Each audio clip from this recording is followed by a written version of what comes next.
नमस्कार. स्त्री चर्चा चॅनेलमध्ये मी वंदना उबाळी तुम्हा सर्वांचं स्वागत करते. आज आपण बघणार आहोत की स्त्रियांनी लिखाणकाम करायला पाहिजे. आपण बघतो की समाजामध्ये जो लेखक वर्ग आहे तो फार कमी झालेला आहे आणि याचं कारण म्हणजे सध्याची प्रसारमाध्यमं. आपण प्रसारमाध्यमामध्ये इतके गुंतून गेलेलो आहे की आपण लिखाणाला वेळच देत नाही आहे.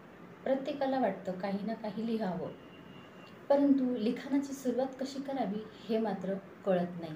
तर आजच्या भागामध्ये आपण बघणार आहोत की आपण प्रत्येकाने लिहायला पाहिजे आणि लिहायला सुरुवात कशी करायला पाहिजे ते आपण बघूया.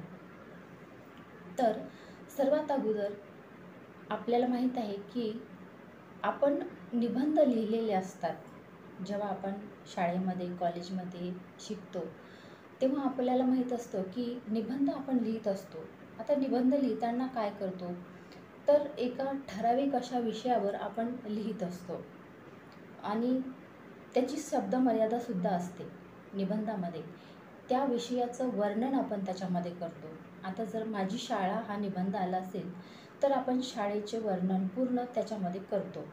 त्याच्यामध्ये प्रस्तावना असते, नंतर मध्यभाग असतो आणि शेवट असतो. तर असंच प्रकारे लिखाणाची पण एक शैली असते. तुम्हाला जर लिहायला सुरुवात करायची असेल तर असंच निबंधात्मक काहीतरी लिहायला सुरुवात करायला पाहिजे तुम्ही. आता समजा एखादे वर्तमानपत्र आहे. वर्तमानपत्रामध्ये आपण लेख बघतो. लेख विविध प्रकारचे असतात. त्याला एक ठराविक विषय असतो. सामाजिक विषय असतो किंवा आर्थिक विषय असतो. असे बरेचसे विषय असतात आणि त्या विषयाची मुद्देसूद मांडणी केलेली असते. ठराविक भाषाशैली असते, आकर्षक भाषाशैली असते आणि त्याची शब्दमर्यादासुद्धा असते. पण निबंधापेक्षा लेख हा मोठा असतो. तर म्हणून तुम्ही लेखसुद्धा वर्तमानपत्र जर तुम्ही वाचत असाल तर तुम्हाला कळून येईल की लेख कशा प्रकारचे असतात आणि आपण वर्तमानपत्र वाचायला पाहिजे, जेणेकरून आपल्याला भाषेचा चांगला त्याचा अभ्यास होतो. त्याच्यानंतर आपण बघतो की प्रवास वर्णने.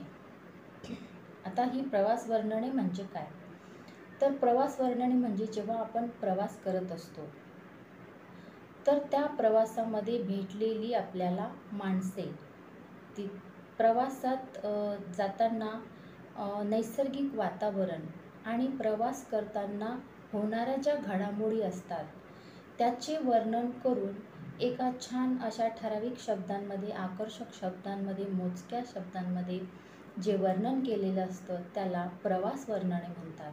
म्हणून मला असं म्हणावं वाटतं की स्त्रियांनीसुद्धा प्रवास वर्णने लिहायला पाहिजे. कारण लिहिण्याची सुरुवात आपण छोट्या छोट्या गोष्टींनी करायला पाहिजे. तसं तर आपण डेली डायरीही लिहायला पाहिजे आणि आज आपला दिवस कसा गेला ते सुद्धा आपण लिहायला पाहिजे. ह्याने काय होईल की आपल्याला लिहिण्याचा सराव होईल. आपण काय लिहितो हे कसं लिहिलेलं आहे हे वाचूनसुद्धा बघितलं पाहिजे. तुम्हाला लिहायला सुरुवात करायची असेल तर तुम्ही नक्कीच एखाद्या निबंधापासून सुरुवात करा. एक विषय घ्या. तुम्ही एखाद्या प्रेक्षणीय स्थळाला भेट दिलेली असेल, तिथलं वर्णन करा. तुम्ही काय बघितलं. प्रेक्षणीय स्थळ जर किल्ला असेल तर त्या किल्ल्याचं वर्णन करा. किल्ला कसा आहे, किल्ल्याचा रस्ता कसा आहे, किल्ल्याचा आजूबाजूचा परिसर कसा आहे, तिथे कोणाकोणाचे वास्तव्य होते, त्याची सुरुवात, त्याचा मध्य आणि त्याचं शेवट असं सुंदर तऱ्हेने जर तुम्ही वर्णन केलं तर लिखाणाची सवय तुम्हाला लागते. लिखाणाची सवय असण्यासाठी वाचनसुद्धा आवश्यक आहे. वाचन केल्यामुळे काय होतो की भाषेचा अभ्यास होतो आणि शब्दमर्यादा वाढते, आकलन शक्ती वाढते, विचार करण्याची शक्ती वाढते. म्हणून आपल्याला लिखाण करायचं असेल तर त्यासाठी वाचनसुद्धा तेवढंच आवश्यक आहे. म्हणून मला महिलांना म्हणावंसं वाटतं की तुम्ही वेळ काढून लिहा आणि एकदा जर तुम्हाला लिखाणाची सवय लागली तर सुंदर तऱ्हेने तुम्ही लिहू शकता आणि लिहिताना आपल्याला लक्षसुद्धा राहत नाही की आपण किती वेळेपासून लिहित आहोत. इतकं आपण त्याच्यामध्ये रममाण होऊन जातो आणि एक आपण काहीतरी निर्मिती करत आहोत याचा एक आनंदसुद्धा असतो. म्हणून स्त्रियांनी लिहायला पाहिजे. लेख लिहा, प्रवास वर्णने लिहा, निबंध लिहा, लिहून बघा. तुम्ही लिहिलेली निबंध दुसऱ्याला वाचून दाखवा. तुम्ही लिहिलेले लेख वाचून बघा, दुसऱ्याला वाचून दाखवा. त्याच्यात काही त्रुटी असतील तर त्या दुरुस्त करा.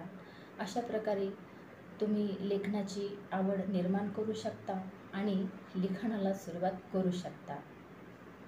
नमस्कार.